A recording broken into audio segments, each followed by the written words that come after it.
Good afternoon and welcome to this afternoon's webinar. It will come as a shock to no one watching that incidents of ransomware attacks are on the rise. Where once they were a rare but troubling headline, they truly are now the stuff of daily news summaries. Indeed, ransomware itself has become big business, with actual incidences of ransomware being sold on the dark web as a form of software as a service, if you can believe it. Ransomware can wreak both economic and operational chaos, and where once hacking incidents saw the simple exfiltration of data, ransomware has gone very much real world, with systems vital to Canada's critical infrastructure being seized, controlled, locked, held, as the name implies, for ransom, for payment. Building on Fasken's Ransomware I webinar, in which our national and cybersecurity groups considered the legality, ethics, and tactics of paying ransomware attackers. And of course, this event came on the heels of the Colonial Gas attack, or attack on Colonial Gas, where that company saw its data locked, which precipitated an unprecedented shutdown of critical infrastructure in the United States, impacting gas prices as far north as Canada. Ransomware II, today's session, brings together legal practitioners with cybersecurity operators. It was the thing we felt was missing from Ransomware I, to discuss the increasingly perilous world of ransomware attack and threat response. What does a ransomware attack look like from the inside? Stick around, you'll hear about that from an actual cyber operator, someone who works in this world, sometimes murky world, not on the legal side, but on the operational side, and working closely with lawyers and law enforcement. What kinds of statutory and other obligations do businesses face when they are responding to an attack? Should businesses pay malicious actors? And if so, what are the legal and practical implications? Huge questions. We'll get into them today. And I'm very pleased to invite you to join our panel of experts as they dig deep into the tactics of malicious actors and the range of responses available to ransom victims. Specifically today, our panelists will discuss emerging trends in ransomware attacks, the legal implications of paying an attacker in light of Canada's criminal sanctions, even our anti-terrorism legislation. We'll look at the legal obligations and liabilities of officers and directors relating to ransomware response, but critically preparation before an attack occurs. And we'll look at whether and when to disclose ransomware attacks to law enforcement and to customers. Finally, we'll talk about how and when to engage legal counsel, their role in responding to or preventing ransomware attacks. And I will note that you can join. Some people watching are joining via LinkedIn, and welcome to those viewers as well. What follows, I should say, is necessarily legal information. It's not legal advice. You will hear lots of law talk today. You'll also hear a lot of cyber operations talk, and we hope that it will be the beginning of, or perhaps fuel the next step in your awareness of the risks posed by ransomware and the steps you and your organization can take to mitigate those risks. So let me introduce our panel. First, very special welcome to our guest speaker. Someone I've gotten to know just through our preparation sessions. Stephen Mathiser is Field Chief Technology Officer, Principal, and a SONS certified instructor. SONS, for those who are uninitiated, Systems Admin, Audit, Network, and Security, with a company called Ion United. Ion United's mission is to take what I would describe as a holistic approach to cybersecurity, not only hardware, not only software, but operations, auditing, and operational response in times of crisis. Stephen's experience leading both operational and architectural security teams while securing and segregating industrial control networks in an oil and gas environment has given him the strong understanding of real-world security challenges that we have really come to need at this point in time, and something that will benefit our panel today. Next, Darren Reed is a partner with Fasken. Darren regularly acts as what's called breach and litigation counsel to insurers and corporations in relation to complex cyber matters. Darren has been counsel to corporations not only in advance of attacks and breaches, but in the midst of such an attack. And Darren is fascinating to listen to on how this real world situation unfolds, some of the intense pressures that are inherent in those situations and how he deals with that from a legal perspective. His most recent work involves counsel to corporations impacted by the 2021 Microsoft Exchange server vulnerability breaches. And finally, last but certainly not least, Cliff Sosnow is co-chair of Fasken's International Trade and Investment Group. Cliff is internationally recognized for his expertise in trade, investment, anti-bribery.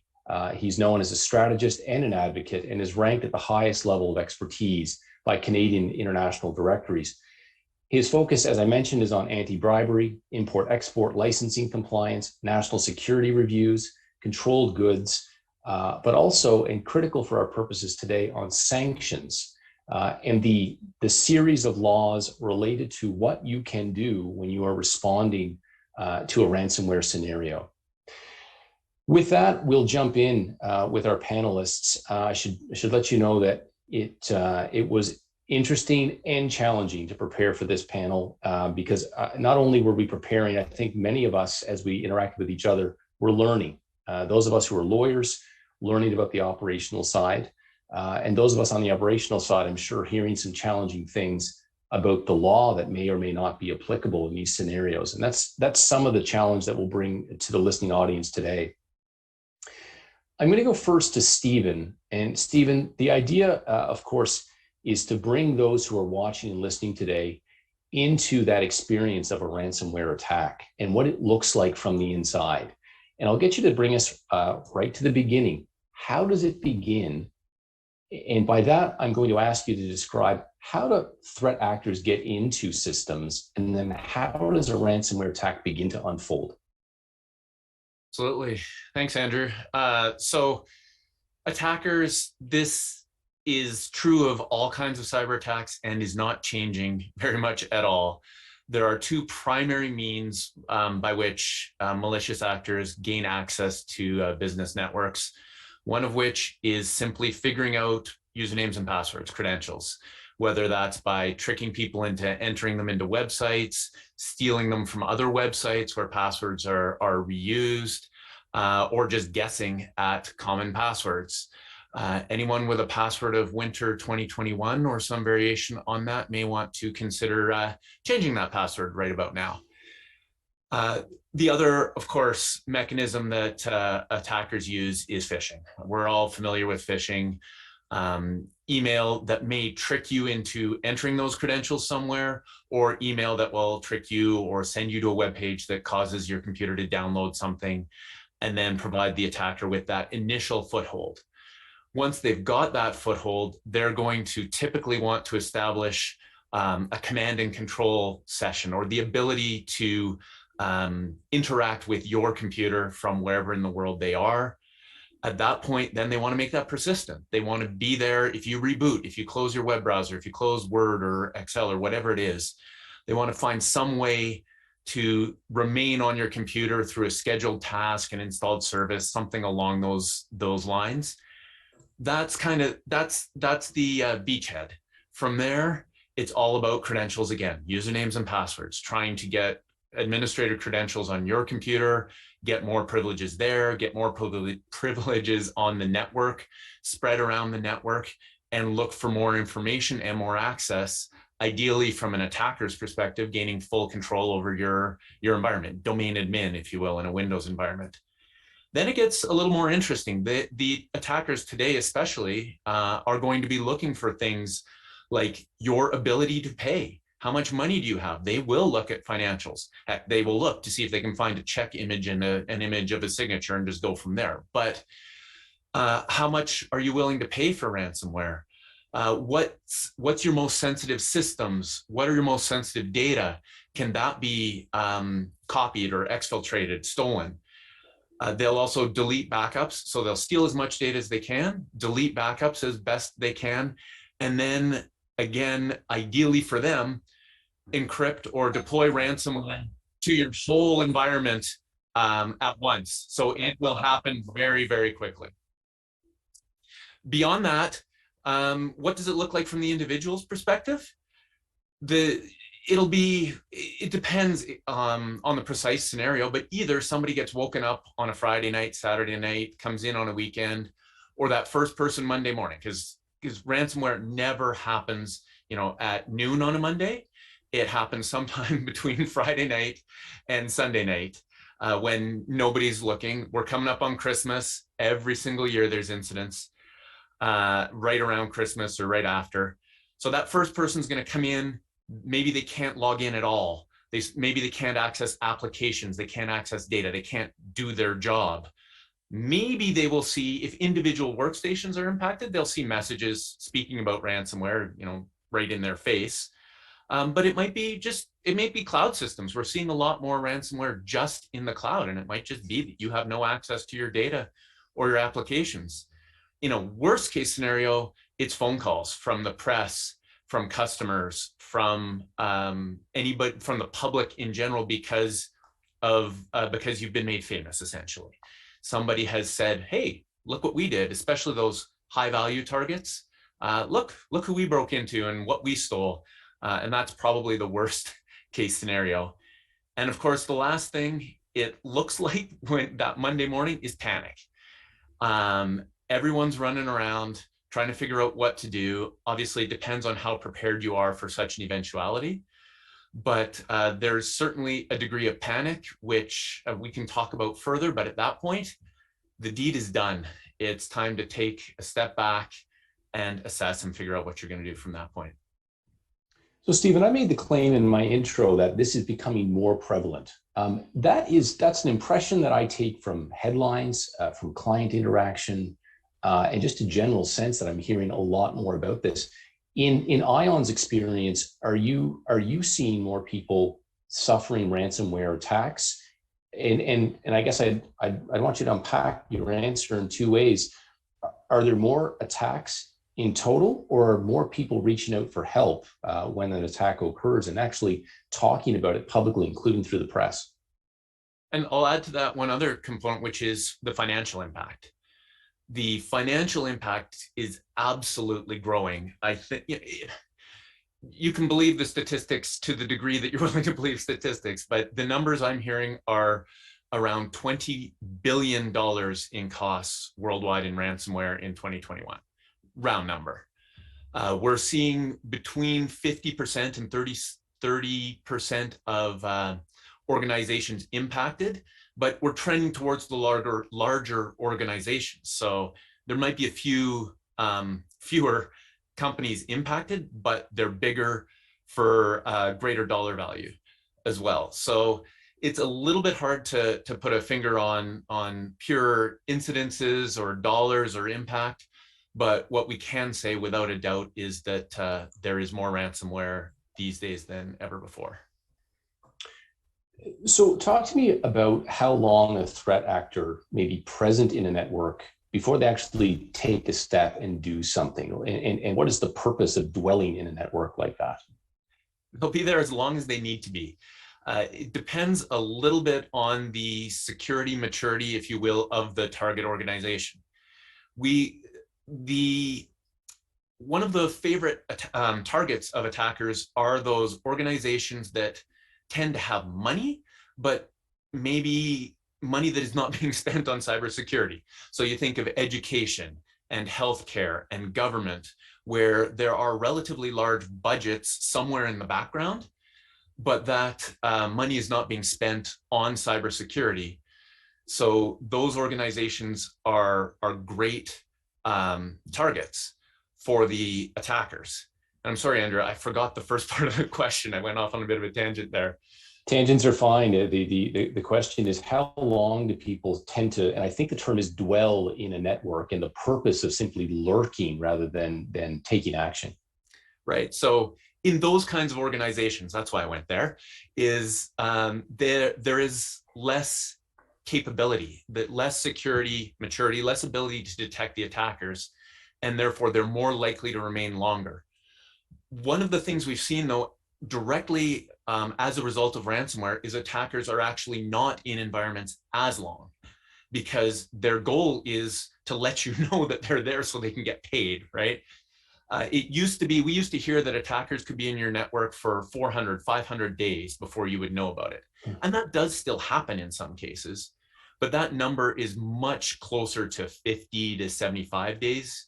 And in many cases, that's even a range where it's closer to 30 for the organizations, either with really good or really bad security, because their goal is ultimately just to get administrative access, figure out your ability to pay, steal as much data as they can, and then deploy ransomware. So it is quite common, unfortunately, for attackers to have the necessary access within a day of targeting an organization. So then it's just a question of stealing data, deleting backups, discovering your ability to pay, and encrypting that data. So it can be a long time, but it's often not. You said something so interesting to me the other day on the topic of ability to pay. You mentioned that the attacker often has knowledge of your insurance profile and your insurance arrangements. Talk to us about that for a moment and why that's so valuable. Maybe the answer is obvious, but I thought it was fascinating. Well, worst case scenario, and this is absolutely happening, there are multiple breaches. We've seen this in various more high profile attacks where the malicious actors will go after a small company that can get into another company that then provides access to a third organization. But in this case, the malicious actors are absolutely targeting insurance companies, because that's a bonanza for them, because they can get a list of organizations that have insurance and the value of that insurance. And that's an incredibly effective way to target organizations. But failing that, they are going to hunt for your insurance policy. Absolutely, because ransomware is a bit of a game of chicken, right? You've got two entities, probably on opposite sides of the globe, who have no real direct relationship or direct knowledge of each other. And there are options, right? The victim doesn't have to pay the ransomware. And we can go into that. They can restore from backups, they can rebuild. Maybe it's not that impactful. You have to decide what your risk is. So there's motivation on the attacker's side to find a way, the best way to maximize their investment in the attack, if you will. So discovering your insurance policy and even your bank account balance, your unannounced results, or the details of your financials, anything in that financial realm, or for that matter, your incident response plan, which says we will pay or we won't pay, or whatever that is. All of those things are valuable to the attacker and will absolutely inform what they do once they deploy ransomware. So I'm going to ask you about specific tactics to get into the network initially, and I'll share with you a somewhat embarrassing personal anecdote. It happened last summer. Just so our audience knows, none of us are immune to this. I'm co-chair of Fasken's National Security Group, and I have to say, for a few minutes, I fell for this hook, line, and sinker. I got an email purporting to be from Fasken's managing partner. And then I also got a text message from him. It didn't show up other than as a 416 telephone number, but it said, "Look, I'm in a desperate problem. I need you to. I'm going to need you to stay in touch with me. Here's what's happening. Personal crisis." And this went back and forth for several minutes. And I finally tweaked what was going on when our quote unquote managing partner asked me to, as a matter of desperate urgency, obtain some Google Play gift cards, that this was the thing that would save him. And it was at that point I realized this is not who I think it is or who I have thought it is. And when I checked the email address, it actually said it was managingpartner@gmail.com. And I thought, okay, and so I then went on and had some fun with whoever this was for a few minutes via text message before ending it. But the fact that it took me about 10 minutes to realize this is a spoofing incident. This is an attempt to gain access to our systems. Is that how this happens most frequently? And just if you can share any anecdotes from your world. I think there's a lot of smart people listening who still tend to fall prey to these types 100%. Of things. And it only takes one weak link. Talk to us about that weak link and how it materializes in a network. Yeah, absolutely. I will cop to having done a couple of panicked password resets in my time. I've been doing this a long time, but Absolutely. I've gone, oh my gosh, what did I just do? Uh, Now, I haven't given this analogy in front of a legal audience per se, but it's a compelling visual for me, which is what would Judge Judy say? I've got a meme with Judge Judy's face that basically says, if it doesn't make sense, it probably isn't true. So I always kind of store that in the back of my head. If it doesn't make sense, like the biggest thing that the malicious actors are going to do is try to create that sense of urgency. My account's going to be canceled or suspended. I'm going to lose my credit card. I need to do something right now. And that's a base, that panic or urgency is a base human instinct. And it's very, very hard to combat other than to recognize it that, oh, why is my heart racing right now? Why am I so worked up about this? But the other thing that the other biggest thing, and other than recognizing that, does that make sense for me to be that worked up and for this to be such a panic? Is what's a normal process and what can I do to validate it? And the number one thing that you can do is pick up the phone, and think about Judge Judy telling you to do that as well, right? Like if your managing partner, CEO, whoever is in such a panic, why are they not talking to you? And pick up the phone, call them at a number that they will answer. Don't text, because that can be anybody. I mean, it's better than nothing. But pick up the phone, talk to somebody, and the other side of this being, have a process and follow that process, especially for big money transactions. I mean, gift cards still are money. Your damage is a little bit limited that way, but for big value transactions, pick up the phone, have a process, follow that process. If somebody isn't following that process, that's your first clue. And the last thing I would add to is think about the context related to that urgency. If you are going to, I don't know, look at cat pictures, I'm not really overall that worried about your security hygiene, what you're doing, how you're interacting with the internet, what you're clicking on, although there are some risks there. But anytime that you are doing something that either involves credentials, like usernames and passwords, credit card numbers, social insurance numbers, personal information, or of course, money, those are the scenarios. So you don't need necessarily to be panicked about every last thing that's happening. But if it's happening in a context of something that can be impactful, like those things I just mentioned, that's when you really need to think twice. And like I said, pick up the phone, talk to somebody. It's good advice, and humbling for those of us who've fallen prey to this sort of thing, either partially or fully. In my case, it was the time pressure and the respected authority figure, and I think this is how this plays out for a lot of network incidents, and a lot of incidents where people have gained access. Time pressure coupled with, this is someone I need to respond to quickly, and that's where the mistakes happen.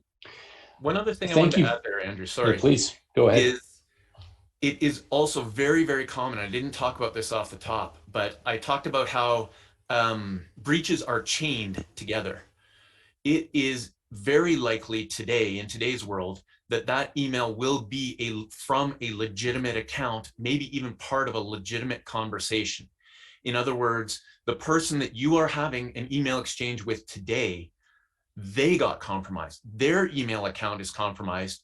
And it is very, very common for the malicious actors to insert themselves into an existing conversation, maybe even about an invoice or something along those lines. So you can't just rely on whether you trust this person or whether it's a valid email address. It's really comes down to the common sense. Does it make sense for me to be taking that action? So, Stephen, in the transition from you to Darren, I'd like you to just introduce us to what it looks like when a threat actor raises their hand virtually and says, I've got you. I have control of your data. You are now in a terrible, terrible situation.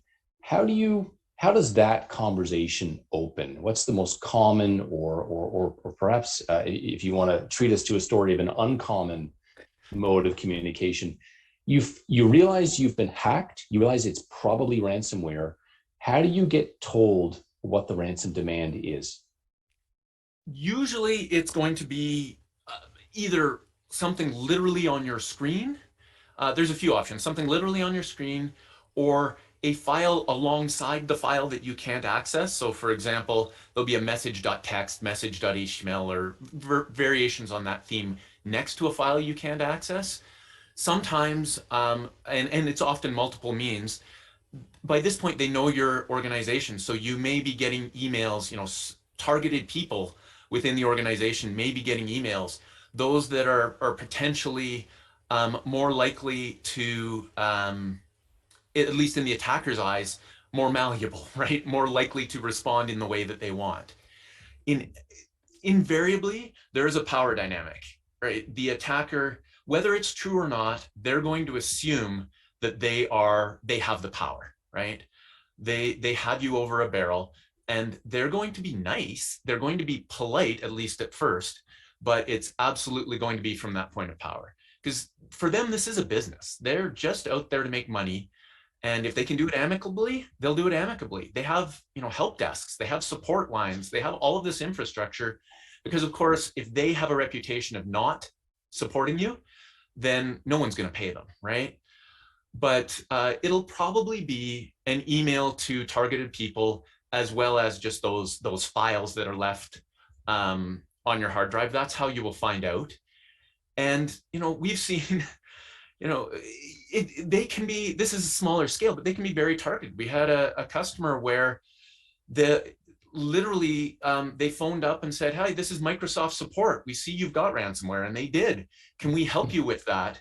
And they literally, this person was so embarrassed, they just gave up the corporate credit card. I mean, there's limits to that, but long story short, they just, rather than calling IT, and that's something to think about too, right?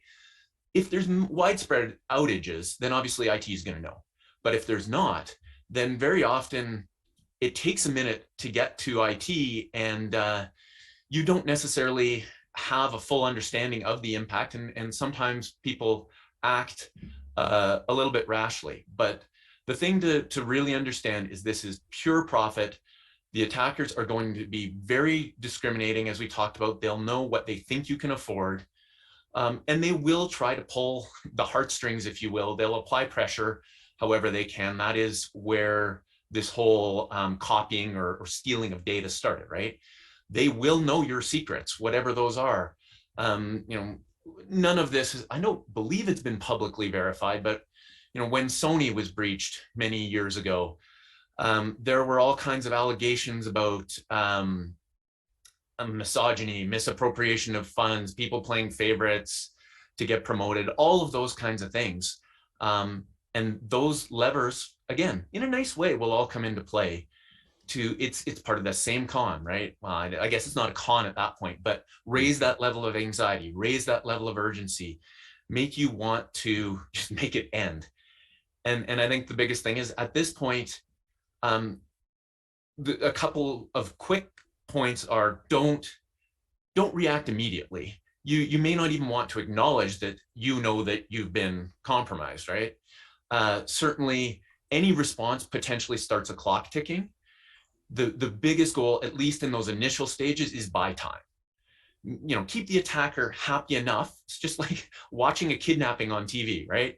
Keep the attacker, string them along, keep them happy enough, and buy yourself time so that you can get your house in order, so that you can get somebody who's experienced in dealing with these kinds of scenarios on your side and guiding you from there.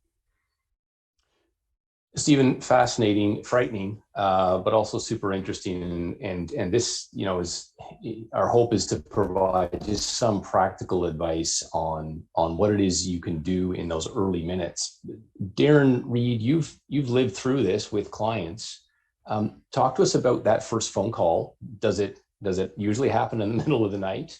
And what's that early conversation sound like when you get a presumably frantic client on the line?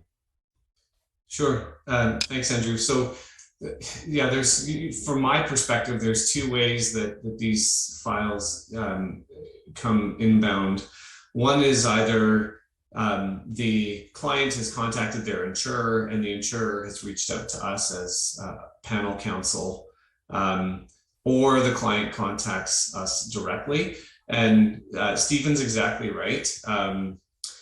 It's usually Fridays with long weekends, holidays. And the interesting thing is when we're getting contacted, whether or not the corporation has a breach response plan in place, they have some kind of plan usually, because as you know, as I think everyone appreciates from what we've been discussing this morning, and it'll become more obvious as once Cliff starts weighing in, every breach is a multidisciplinary triage event, where I will always say this, and not for the purpose of self-promotion, but getting a lawyer involved early is important, and you'll find out why in a moment. Having the right tech people involved is important. Having potentially a separate firm to negotiate with the threat actors, and if you don't have the ability yourself to obtain Bitcoin, if you need Bitcoin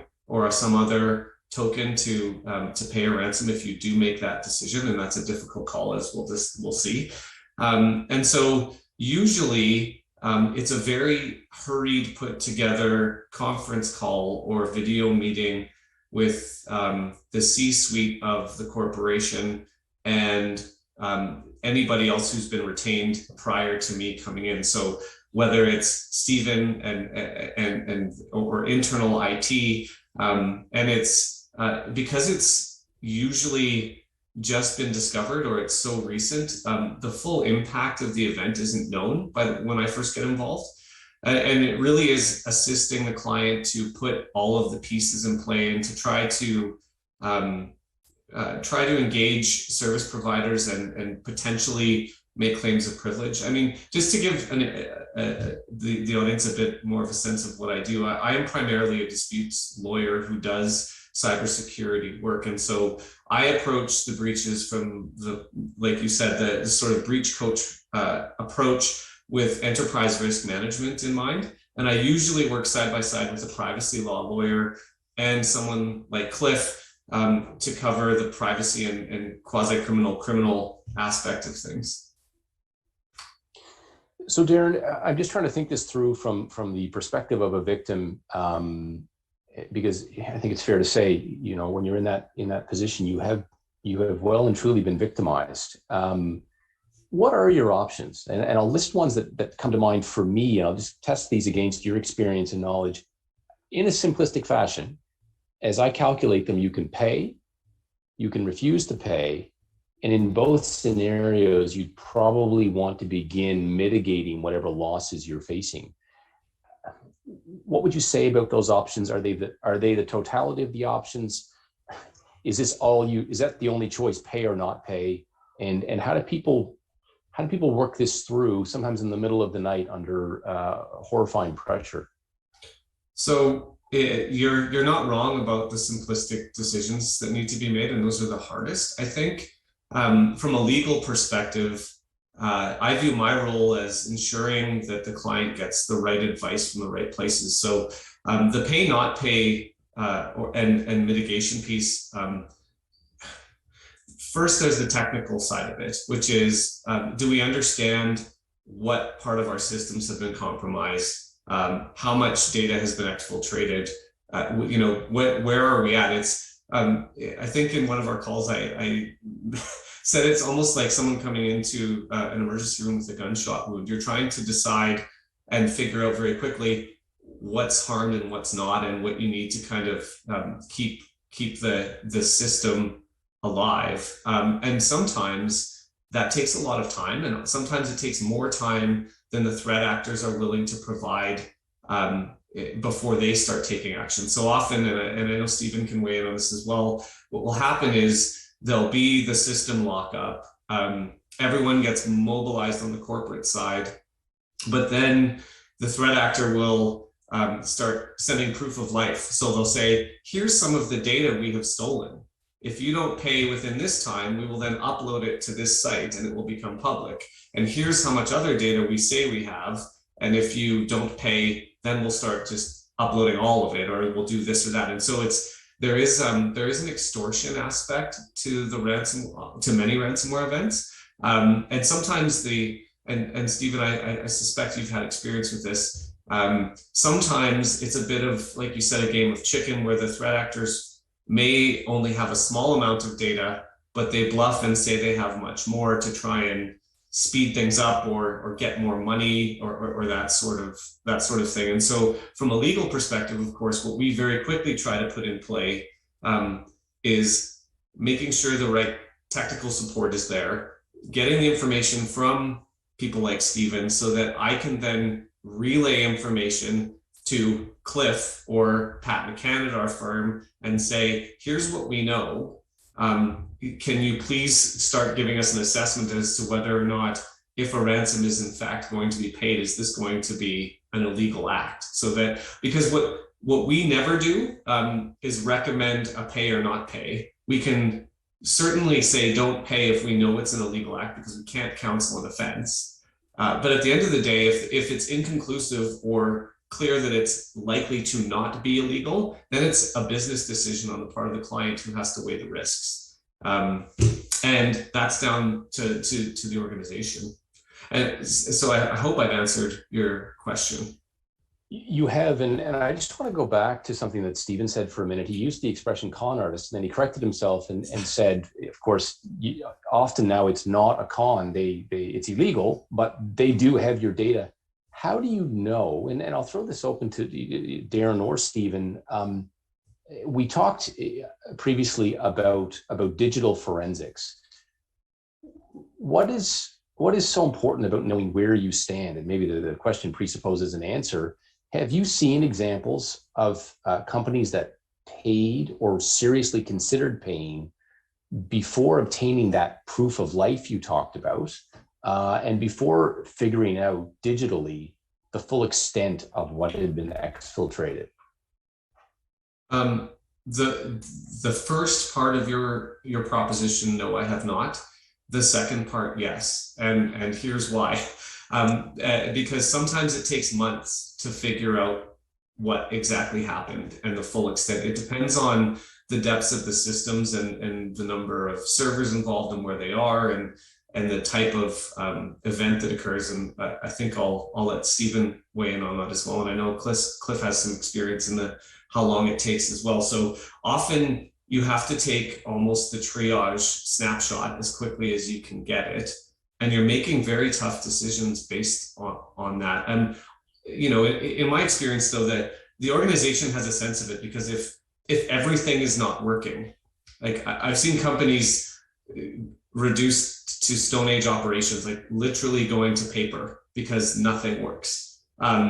And having to go to personal email addresses and telephone numbers because everything has just stopped. And so, you know, when you're in that kind of situation, you probably don't need to wait the 2 months to realize that you're in a bind.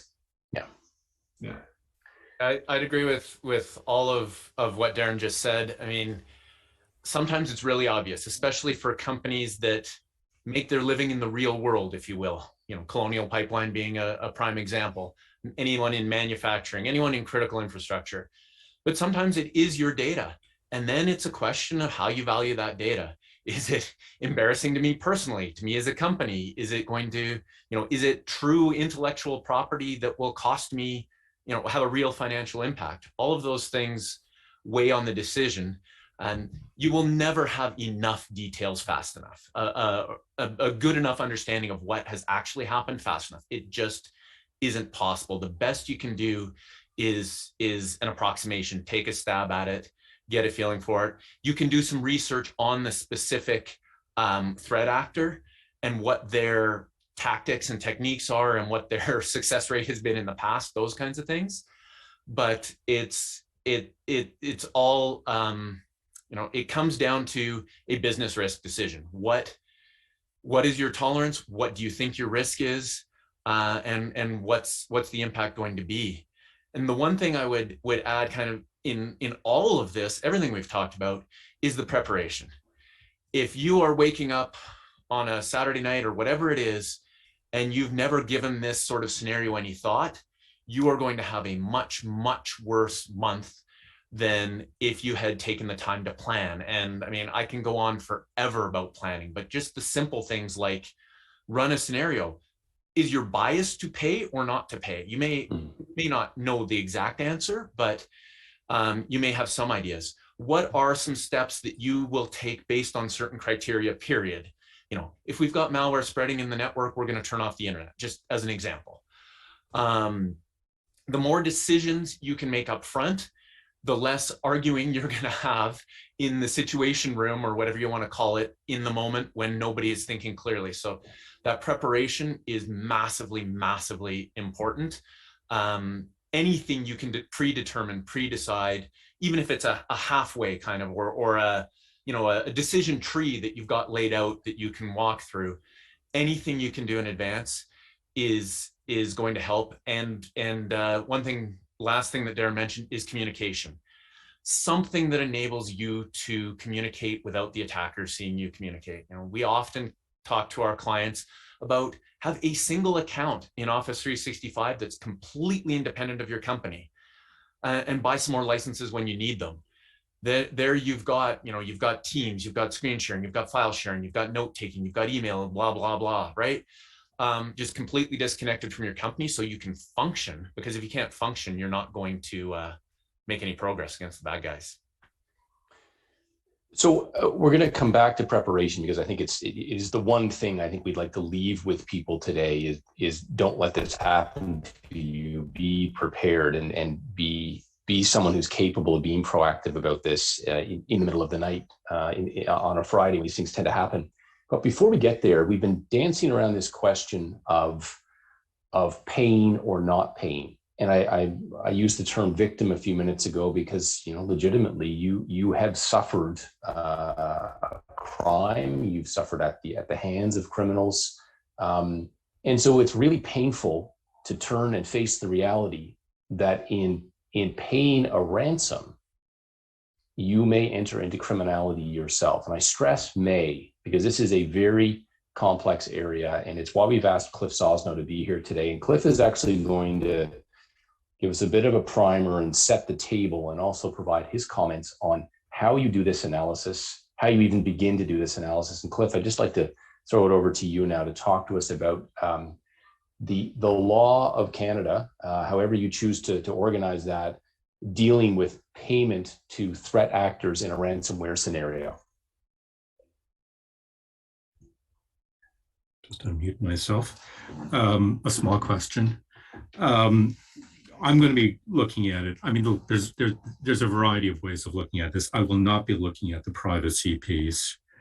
I am looking at it from the perspective of who's on the other end, and trying to get a better sense of who's on the other end.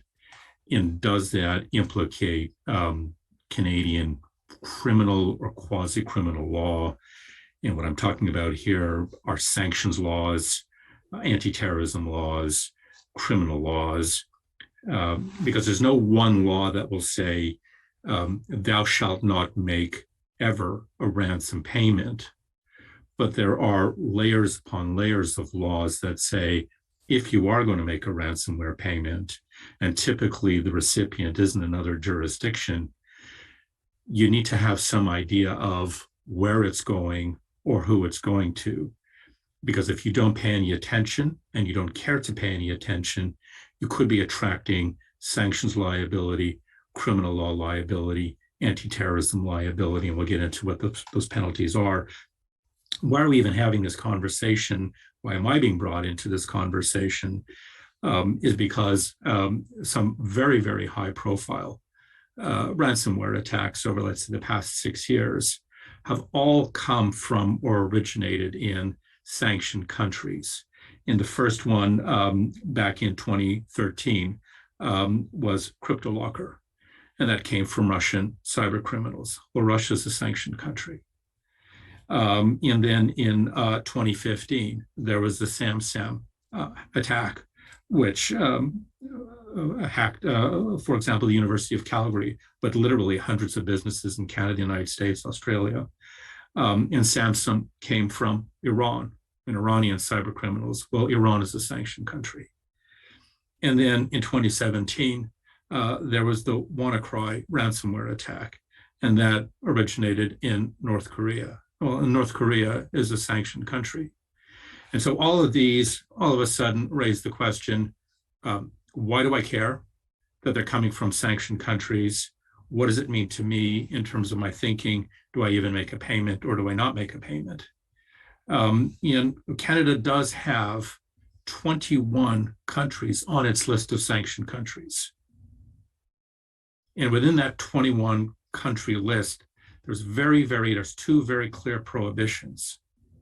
And the first one is you cannot make any kind of goods, whether they're intangible or tangible, and that includes cryptocurrencies, which is now the medium of choice in ransomware attacks, available to a sanctioned country, a sanctioned person.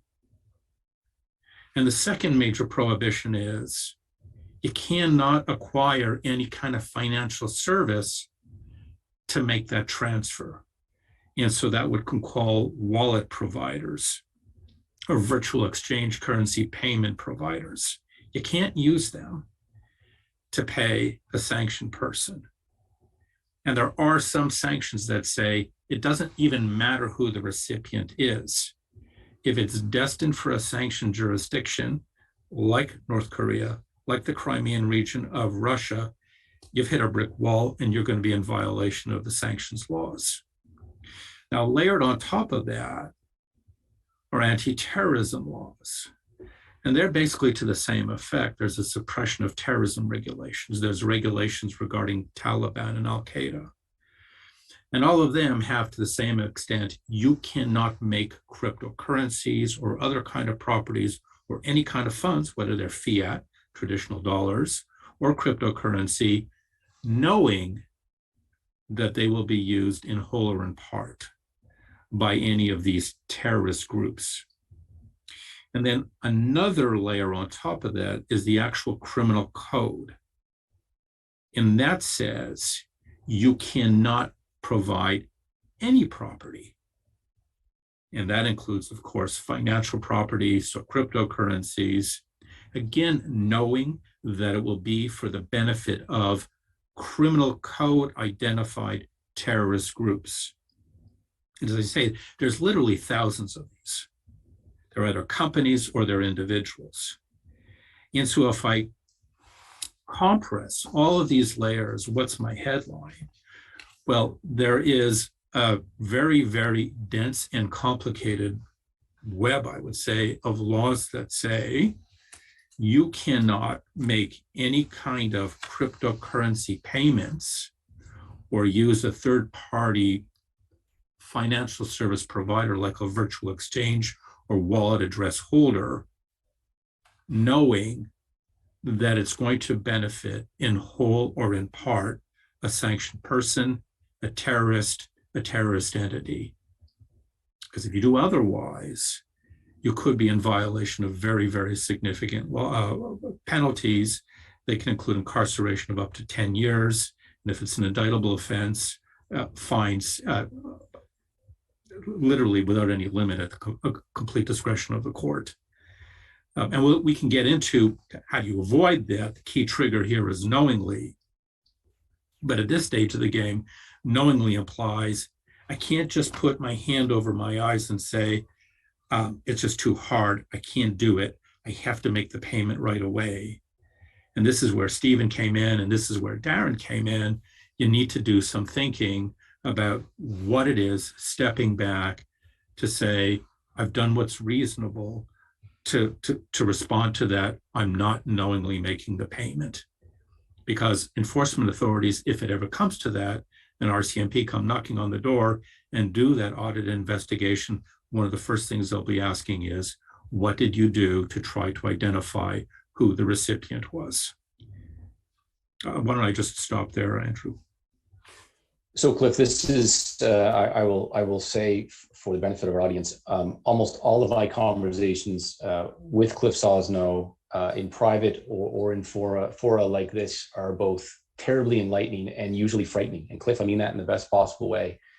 This, I'm afraid, sets up for us, for our audience, an impossible scenario, or at least it seems impossible or looks or sounds impossible. And I want to unpack this. You made me promise that we would not get too far into the weeds of the criminal law, but I do want to press you a little bit on the word knowingly and how we define that. What about the scenario where you just don't know? You've done an initial forensic audit.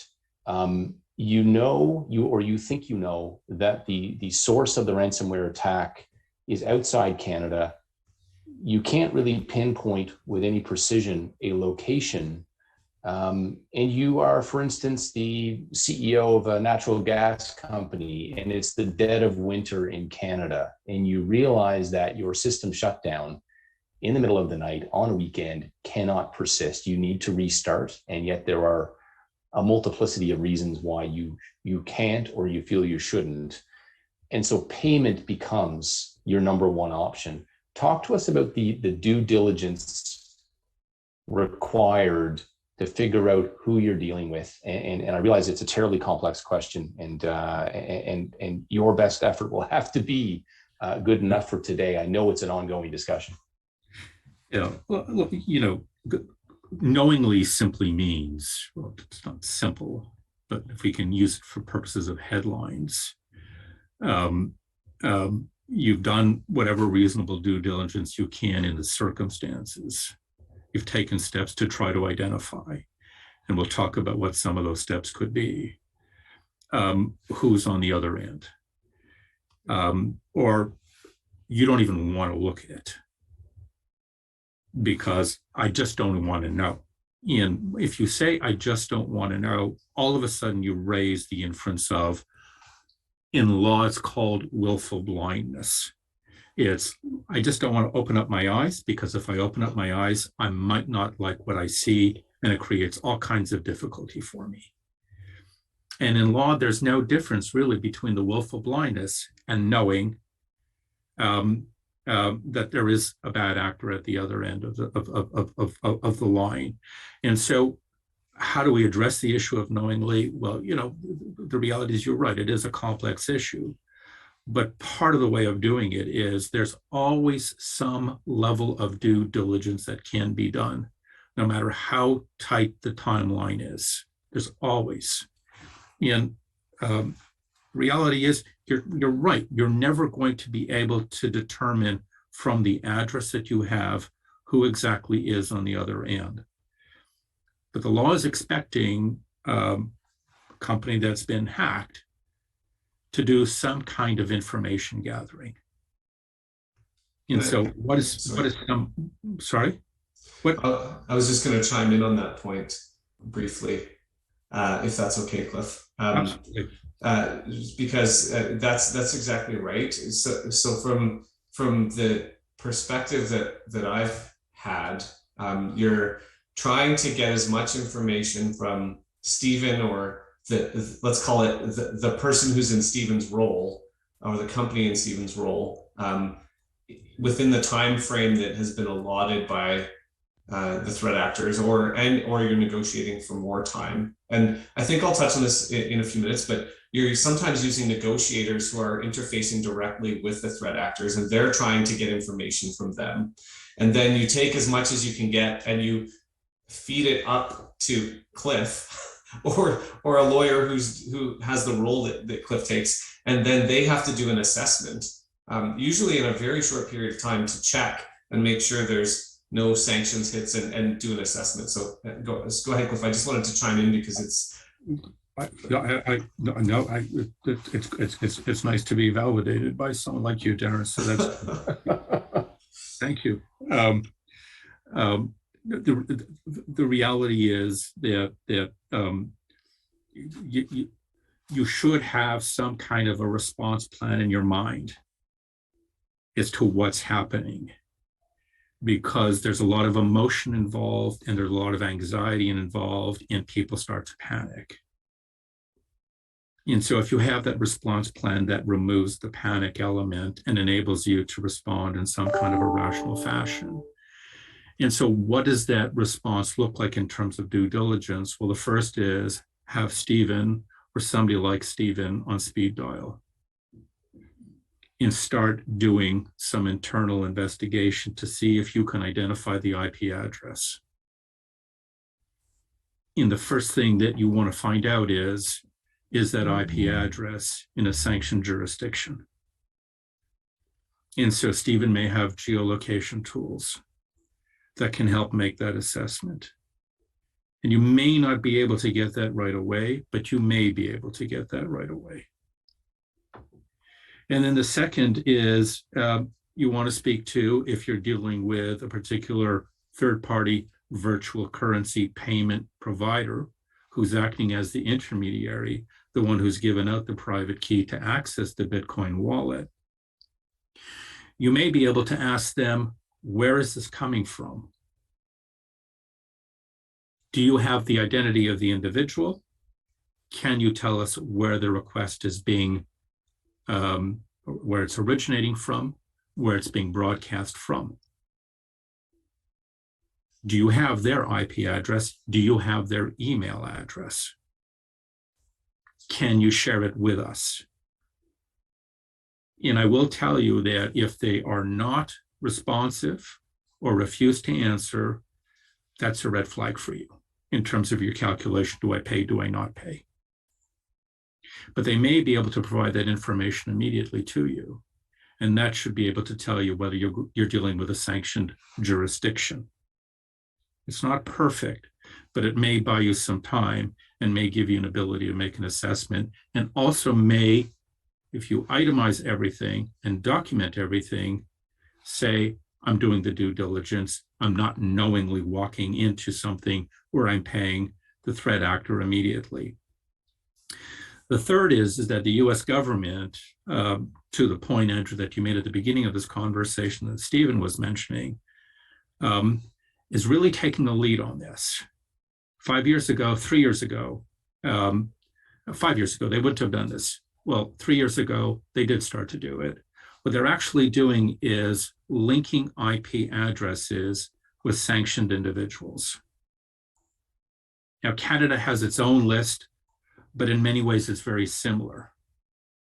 And so once you have that IP address, you may be able to link it to what the US government has already identified as a threat actor.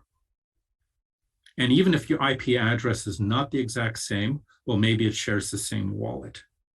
And if it shares the same wallet, that should be a red light that you're dealing with. Now, all of this can be done relatively rapidly. But at least it sets in process the motion, even if you don't have clarity, that you're looking to take reasonable steps to identify the threat actor. And then the fourth step that you can take, again under the heading of I'm doing reasonable steps, I'm trying to engage in due diligence, I'm acting further to a plan that we have developed before the attack, is use your counsel, because there's solicitor-client privilege, to make no-names calls to enforcement agencies. And I've done that on a hack involving a company working on the F-35. And we made a no-names call to the RCMP. And the RCMP was very helpful to us in providing some information that guided the ultimate investigation that folks like Stephen did, that enabled the company to make a more determined response.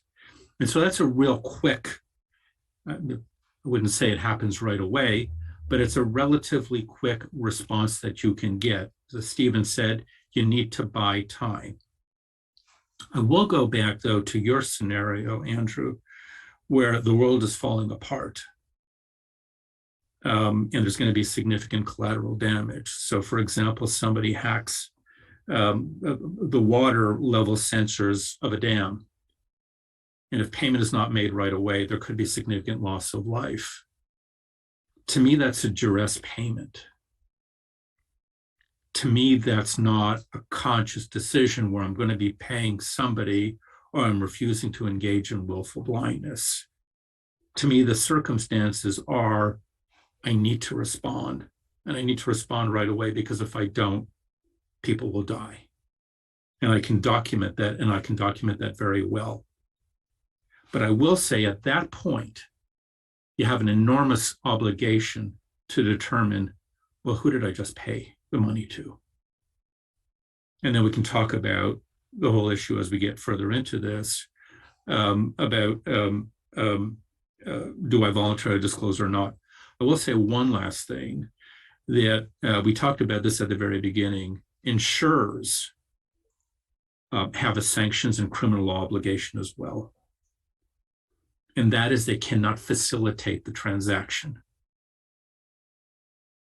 And the fact that threat actors actually look to see if there's insurance and the ability to pay as a determinant means that one of the things that you want to be thinking about or before you make the payment is, do I call my insurer? And do I have that conversation with the insurer to find out, do I pay, do I not pay? This is what we've done so far. This is the information we have. Because you may have conflicts with your insurer at that point. So I'll just stop there. I don't know if you had any follow-up and based on that. So I just want to come back for a moment and note how interesting this idea of a duress payment is. Duress being I think classified as a defense in Canadian law. I paid, I committed a crime, but I was under duress when it occurred. Most CEOs, and I would hazard to guess any officer of a Canadian corporation or board member, is going to take some comfort that there may be a defense, but what probably most of us would want is that we not be accused of having committed a crime at all.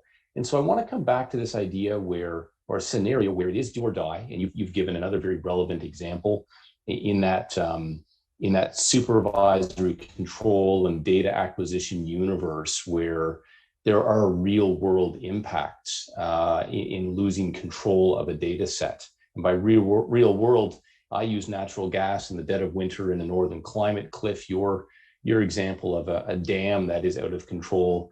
These are things that used to be far-fetched and are now sadly not at all far-fetched and are quite frightening. The role of the police or other authorities in the security world. I'm really interested, particularly maybe Stephen, if you'd like to comment on this, your experience in involving the police, recognizing that the primary tasking of a police organization is to secure convictions, whereas the primary goal of a ransomware victim is usually to survive the attack. Now, these things don't need to be at odds one with the other, but sometimes they are. And Stephen, I'll go to you first for your experiences with the police in these do or die, life or death scenarios, potentially. Yeah, thanks, Andrew. One thing I just wanted to highlight quickly is in terms of jurisdiction, an IP address can be a smoking gun in that if it's coming from a sanctioned country, then it is. But beyond that, it's not definitive necessarily, but there are lots of other indicators. For example, ransomware, there are ransomware gangs or however you want to classify groups or gangs. And there's a lot, they have common tactics, they have common software, they have common Bitcoin wallets, email app, like all of this infrastructure, but especially the malware that they use, the brand of ransomware, all of those things are also indicative of a certain group. And that might provide clues as well. As far as law enforcement goes, honestly, it depends. Way back, law enforcement would say, oh, crime was committed, we need to seize all of your computers. That is a time that's long past. They simply don't have the resources. And I think this is a key point.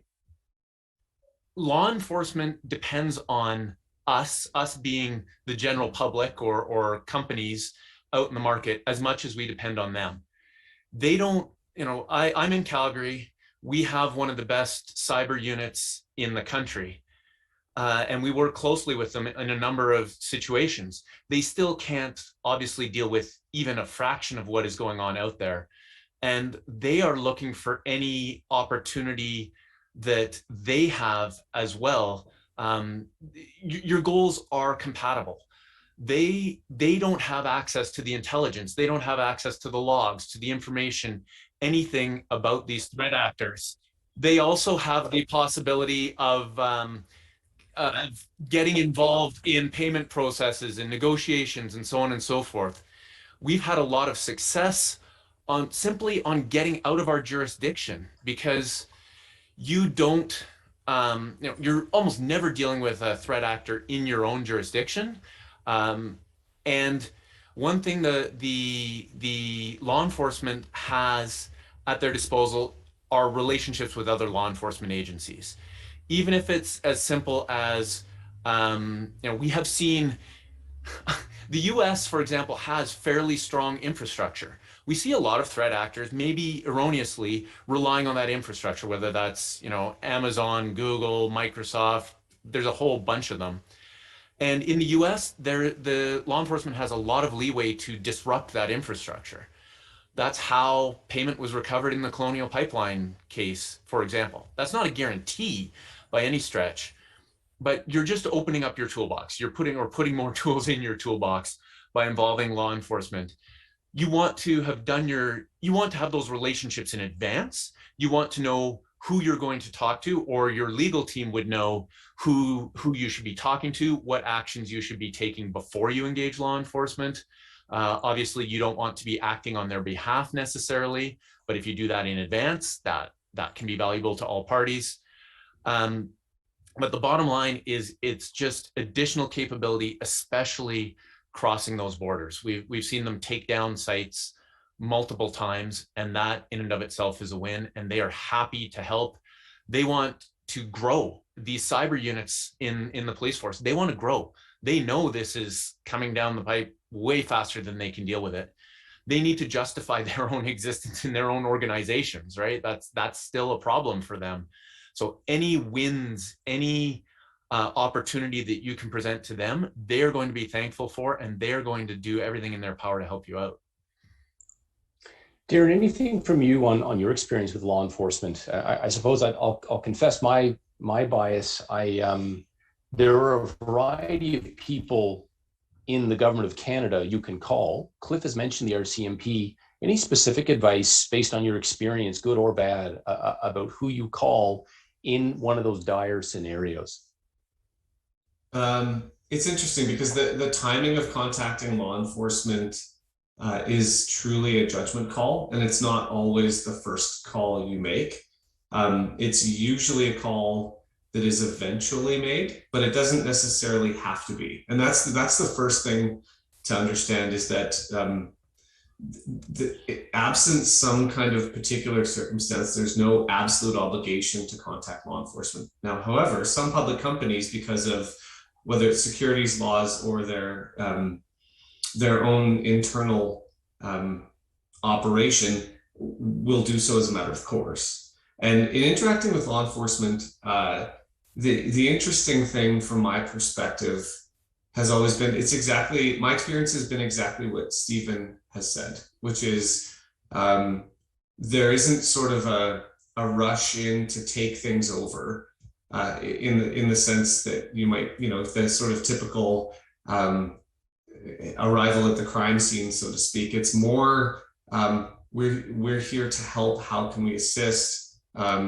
We'll work with your technical service providers, and then there's requests for information and that sort of thing. But it does help to know certain of the officers, for example, in the cybercrime units, because you get to know who's doing it. Because trying to make what I would call a normal police report through a detachment or a branch, or calling a general number, often results in being moved onward till you get to the cybercrime unit anyway.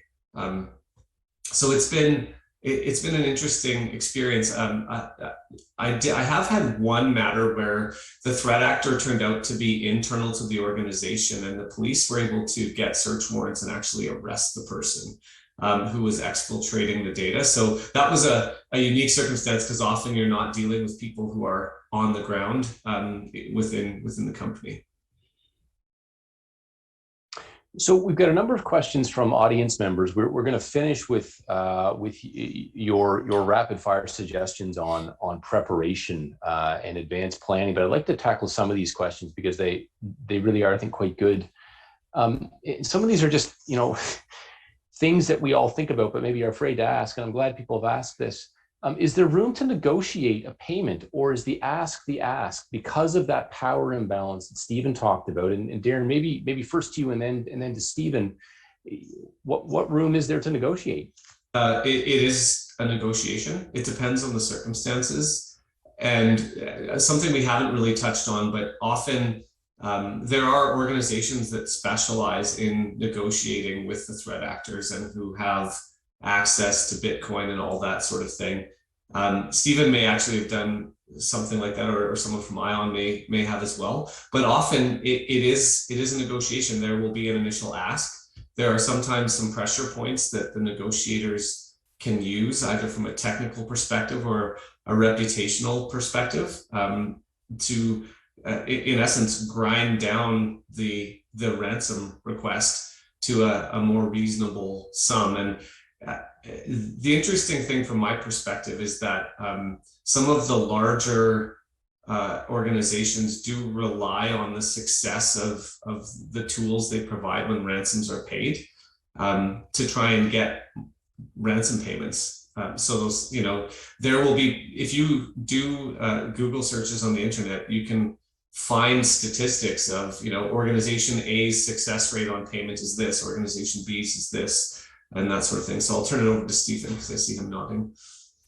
We can probably share a link somewhere. There's an excellent report from NCC Group where they analyzed 700, I think, ransomware negotiations over the last couple of years, and they developed some trends and some tips and techniques and so on. So that was NCC Group. That's worth looking up. From a negotiation point of view, one thing that they point out in that report is attackers have costs, right? Whether it's paying an affiliate to break into your network in the first place, because that is absolutely something they do. They have infrastructure. They may be paying the hosting providers of the world. There's people, time, and effort. Like, this is a business for them, right? And they are doing their own kind of calculus to figure out to be profitable, period. And so for them, there is, obviously, they love the high margin deals, right? Who doesn't? If you can make massive margins, great. But ultimately, they have a cost of doing business in terms of time and infrastructure and everything else. So there's a balance for them where at some point, if you can convince them that you don't have the means to pay, or this is your limit, or whatever it is, then absolutely the price will change because they're going to take something over nothing. Now, there's lots of things that factor into that negotiation that quite frankly require someone who is experienced doing performing those kinds of negotiations with different ransomware actors. The different actors have different receptiveness to negotiation as well. Some will, some won't. So absolutely negotiate. It can bring the price down. One technique that is relatively common, again, in the buying time department, is offer a small payment as a show of good faith. Again, don't just blindly do this. I should put that out there. But it is a valid tactic in that it buys you some time. It shows some good faith, and then you can negotiate. You can learn more about them. Maybe you can get them out of your environment, all of those kinds of things. So it's definitely negotiate, and then consider as well, I meant to mention this earlier, the total cost to you. Round numbers, there's two numbers I want you to think about. One is that even when you pay, the average return of data is 65%. Recovery of data is what I should say there. So even when you pay, from paying, on average, you will recover 65% of your data. Now, keeping the malicious actor from publishing that data is another concern. But on straight recovery, by paying, you typically get around 65%. The other number is that your cost for recovery, your total cost for recovery, irrespective of ransomware payment. So forget about the payment for a second. Your cost of recovery is pretty much the same, whether you restore from backup or from a decryption process, which means that that payment you are making is on top. That still may be valid insurance, if you will, covering your bases. But those are all decisions you have to make. So on this general topic, and this is also quite poignant, and I think it's something we've all thought about, you've walked through the ethical choice of whether to pay. You've walked through the legal steps of whether that payment could in and of itself be an offense. Here's a great question from an audience member. How do you know, if you decide to pay, that it will be the end of it and your data will be restored? Stephen, you've partially addressed this. You've even given an interesting stat.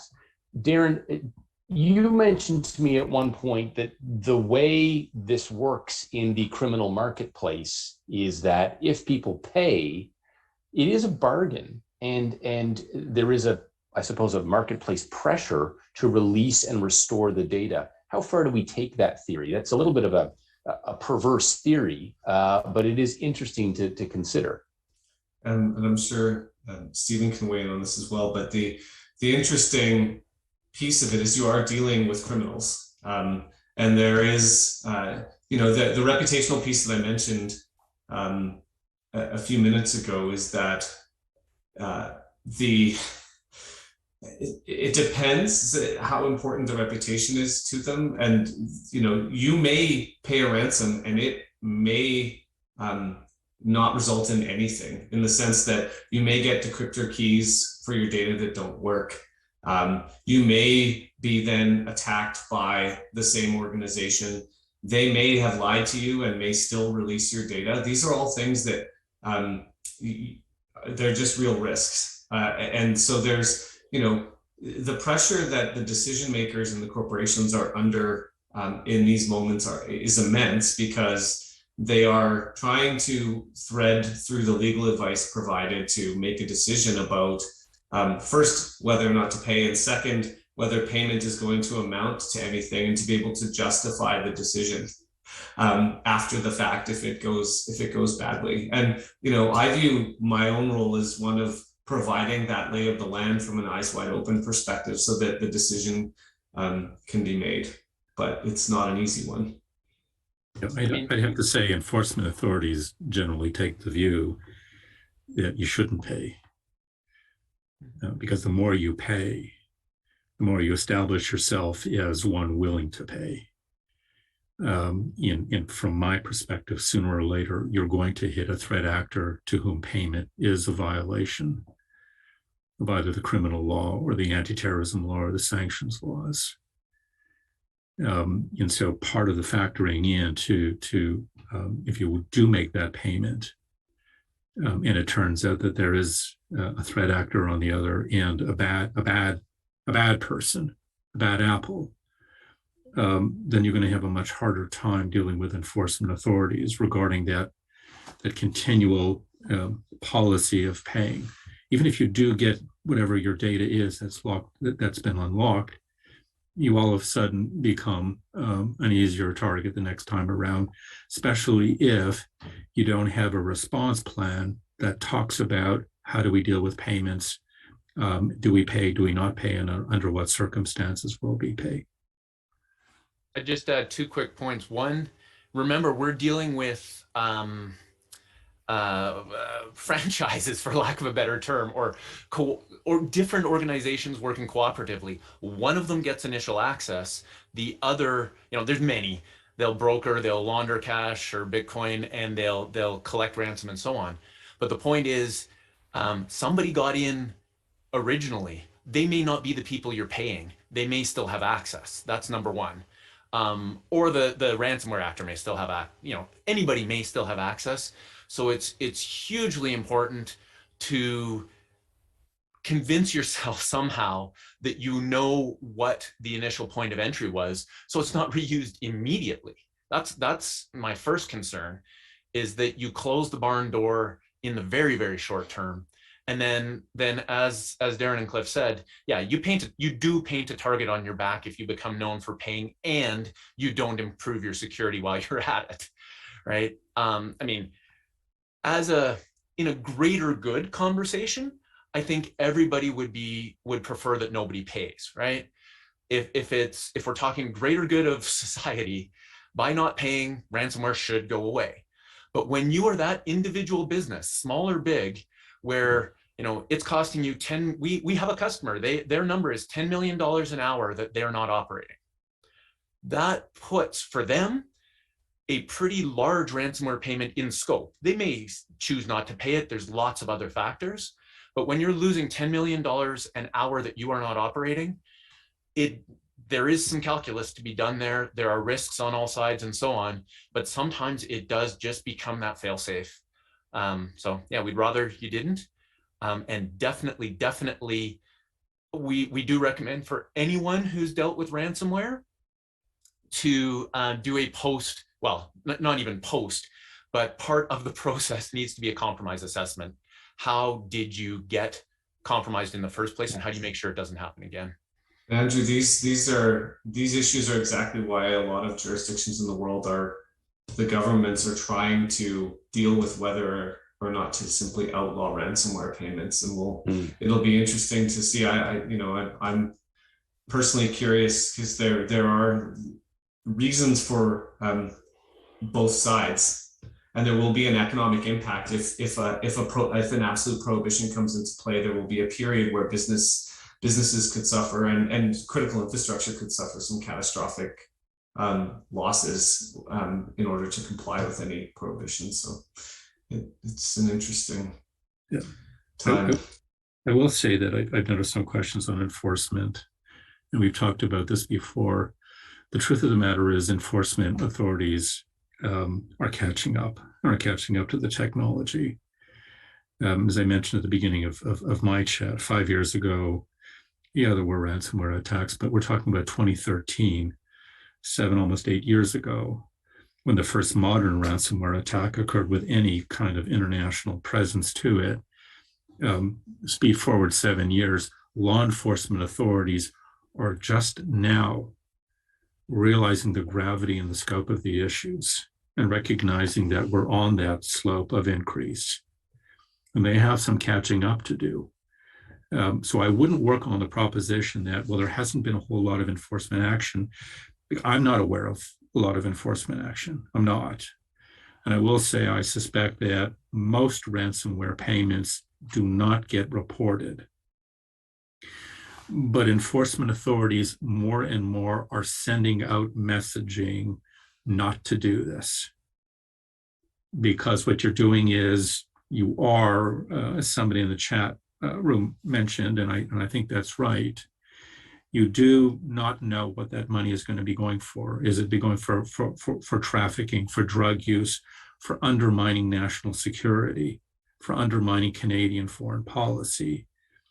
And so most enforcement authorities will turn a negative eye to companies that simply say, I've been hacked, I need to pay, walk away. And sooner or later, you're going to have the situation of, in a highly interconnected environment with social media, an employee who's saying, I really don't like what happened here.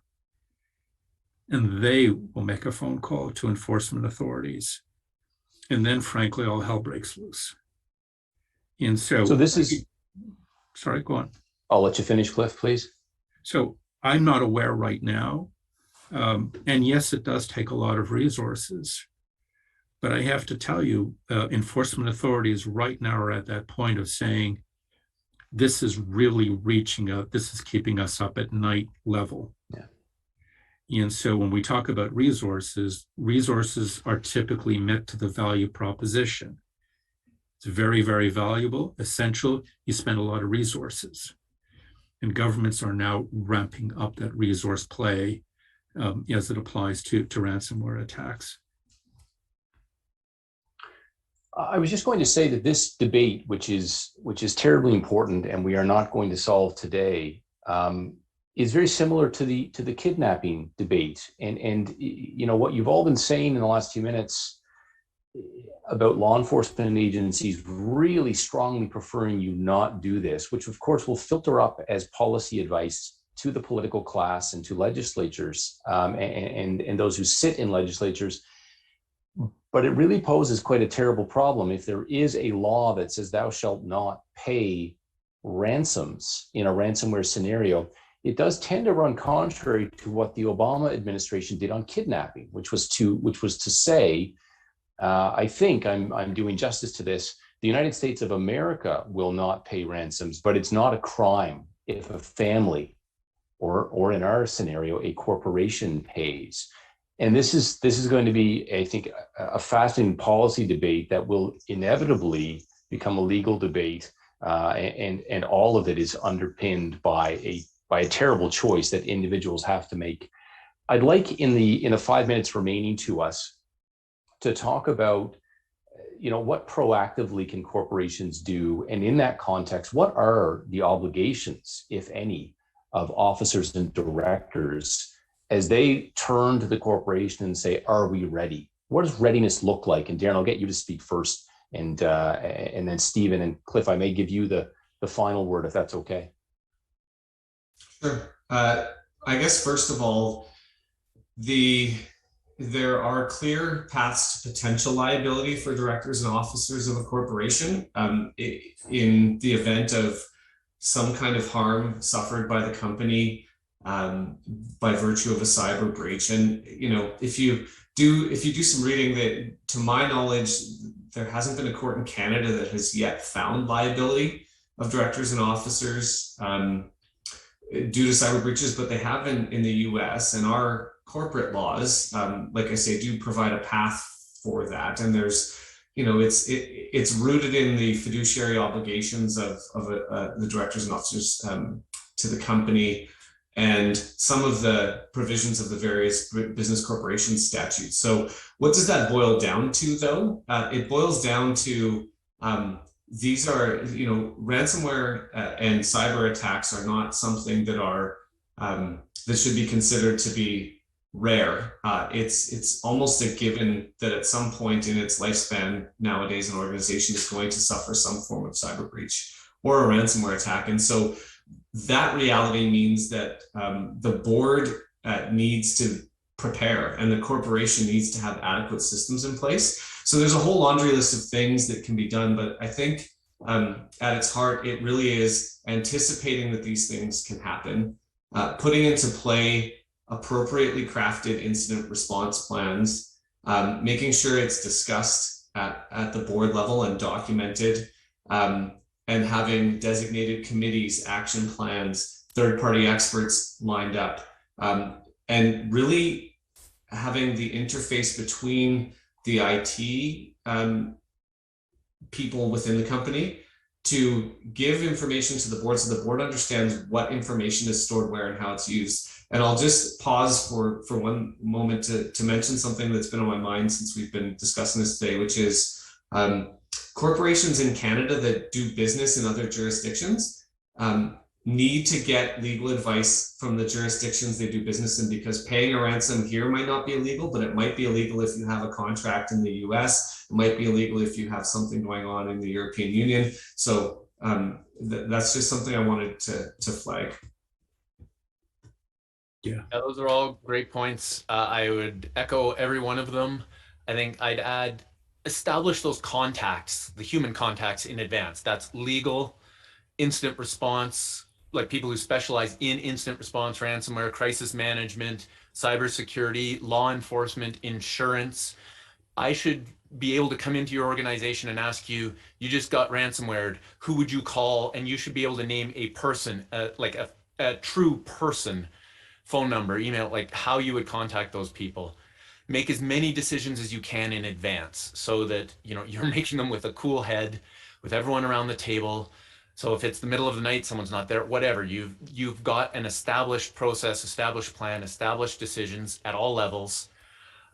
Practice, practice, practice. Do a tabletop exercise at all levels. If we do it at an executive level, it's pay or don't pay. If we do it at a technical level, there's a different approach to all of the steps that you have to take. Communications are vital. However, like just being able to communicate, but also being aware that the technical aspects are not all that matters. It's how you communicate publicly, internally, up the organization, down the organization, peers, partners, like throughout. And on I've been in many incidents, both, as a consultant and when I worked in industry, if you will. And one of the things we found immensely valuable was having two people managing an incident, one managing down and technically, and one managing up and managing management and executives and publicly and so on. And then they could cover for each other as well. But definitely having people who know what they're doing managing your incident. Good. So just to answer, so I'm not aware of any law that says I've got a ransomware threat, I've got to make a payment. Is there any law that says I can't make that payment? I'm not aware of a law that says you can't make that payment. I am aware of laws that say you need to know and do your due diligence to find out if the company or the entity or the person you're making the payment to is an illegal recipient. And so you can make the payment unless you can't make the payment, is I guess the headline that I would say. And to Darren's point, at least from the criminal anti-terrorism sanctions perspective, if you have any US citizens that are CEOs or directors, the company itself cannot put that US citizen in such a situation where the actual payment will result in that citizen being in violation of US law. And so US law has that extraterritorial application that extends to US citizens wherever they are in the Canadian company. And so that's one of the threats that you need to be thinking about when you're making the decision. Somebody asked, well, if I had an OFAC license, a US government license allowing payment with respect to a particular individual, most companies will not make that application. It takes a very long period of time. And I will tell you, generally, the US government's policy is one of denial. But if you have that piece of information and you can match it to your IP address and the threat actor, again, that's one additional piece of information that helps you. Of course, it's another jurisdiction and another regulator. It's not binding on Canadian enforcement authorities, but to the extent that you have that information, it helps you.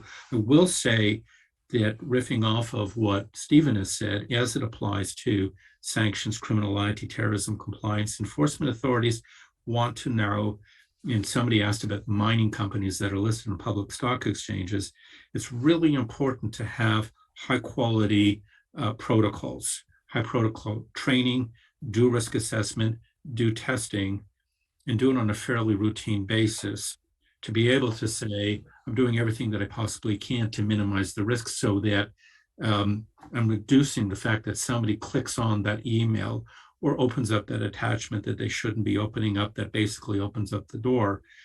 The other is companies might want to consider getting software that blocks IP addresses or email addresses from certain sanctioned jurisdictions.